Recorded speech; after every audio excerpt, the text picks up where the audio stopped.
dùn đâm thiêu lóc còn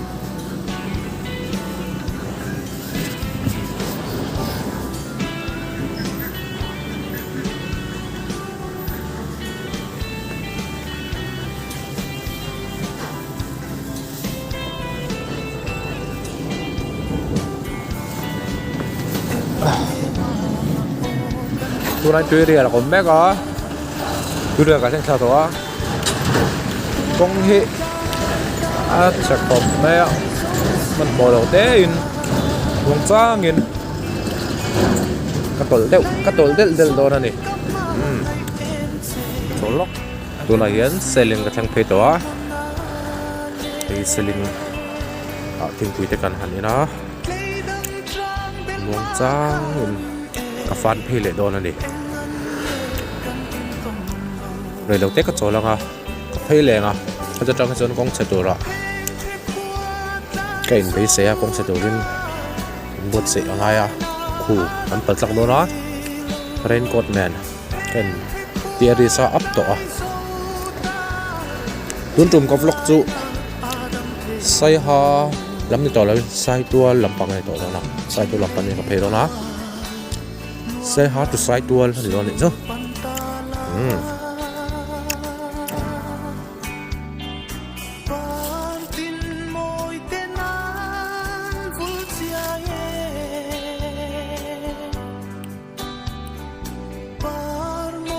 ให้ฮีกี่ฟังจุดนี้อ่ะส่วนเวลาดีเป็นตะโกนมากี่ให้กี่ฟังจนใส่ตัวละมากี่กระจำพีด้วยนะโซ่แล้วพอใส่ตัวละนี้อ่ะให้ดังเฮียนกี่ฟังให้ดังเฮียนมินิทกระจำพอทิ้งโตแล้ววะโซ่อะไรดูตักส่วนนี้มินิทนะวันตันโตแล้ววะใส่ตัวเลยกี่ฟังที่จะเห็นสมองติดที่นี่อ่ะสติ๊กขัดไปสิเห็นเรื่องช่างเอาเวลันนี่เรื่องไอ้โซลาเวียงเดี๋ยวเวียงอินมันต่างกันเล็กกันนี่อ่ะส่วนกันที่ไหนแบบตัว riding gear ที่นั่นกันอินเตียงแบบอุบจนเนี่ยepiral เต็มมันก็ไม่รู้ที่เวลามันเนี่ยไงสติ๊กเกอร์เซมดูละทุกคนไอ้เดียร์นี่สิเนาะ epiral เต็มจังนี่นะสติ๊กเกอร์เราเซมเวลตัวมันนี่ใส่ตัวจุดนี้อ่ะก็แข็งเจ้าหันปุ่นมันหันตีร์ง่าละแล้วก็หันทูเราเทง่ายเฟล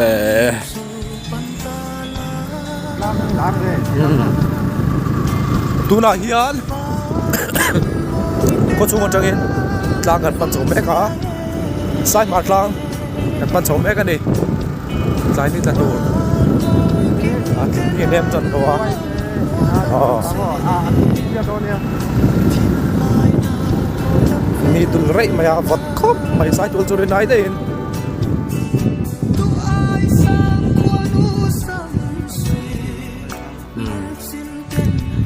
ดูนะครัวเราหลังหูกูใส่ตุลครัวก็ชูเนี่ยสร้างก็ไม่วัดโฉจันก็ไม่คิดว่าแค่นั้นนักการโฉโดนะบางเดือนจะฮีอันนี้ให้ดูว่าจวนเฮลิคอปเตอร์กันตัวที่เรามาเขียนเทียนปานกันนั่นละโฉโดนะนี่ nice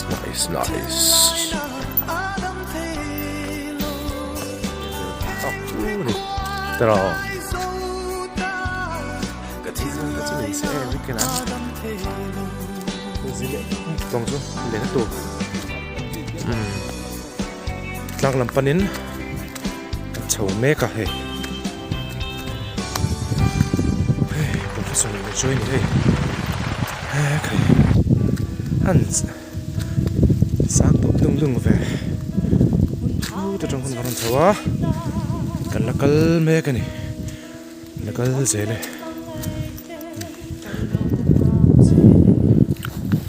นี่ปวดละเจ็บไปอาดูไรไหมกูหูสัตว์ตุลคู่ขันนี่ฮะเนี่ยตัดล้างชีพกันโชว์วิวนูมครบไหมfresh ทิ้งกุ้งบุกเลียนปุยไม่หันหัวเวลา mình có thiêng thêm khúc mày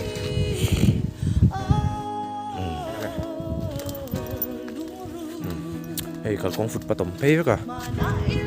nó takin siam vel ni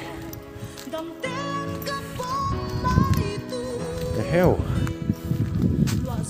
đùa về China ice in muem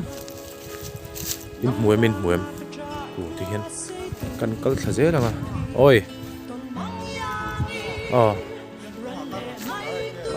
ole thì hiện cái main cái chục thà đó na cái chuyện pa chuan thì khan hết đã cái công pa ngay trong khăn lệ thà lẽ bay kinh bị mộc đó na thì hiện cái chú tuần ngày lũ nó ra mà ni in hariang ten chuan ngày lũ nó ram cái phòng về lên đi ôi tôi là hiện suyết xuống cái này muốn mà ăn lúc mấy bạc vật tỷ chú chắc hàng khan một lang cái phần nào khan nghe khắp một cái lang sang tập mấy nhỉ kiến cần chầu mỏng thôi à mình đi suyết xuống có mấy ngố trở về sau hôm tới hiện đắc thu tập tự chú bắt đầu về cái đủ mị đâu nè khởi sẽ là một cái bộ ôm thi nè mà đi cho mình cái này chậm đặt cho nên ngâm lệ miệng nào cái dễ là khu lại khu à bộ nghe cứ lại nghe à bộ chỗ này đi cần em nào thì kia mà nhìn cái là cái chuyện phải cái lồng hoa càng chết thì á cứ lại nghe mấy lồng hoa nó tụt đi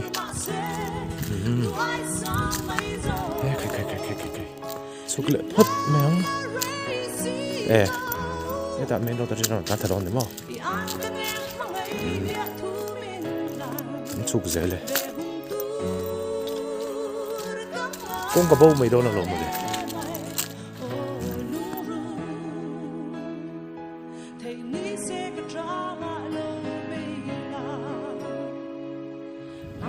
đấy ấy cả đồng là hết trong trai năm mươi tìm mình hả khi làm thấy trong trai năm mươi là bao nhiêu điều khả năng kia về đây anh chọn lo phòng anh nghe tôi nói hiện khua còn sang lệ thôi thế còn nghe lấy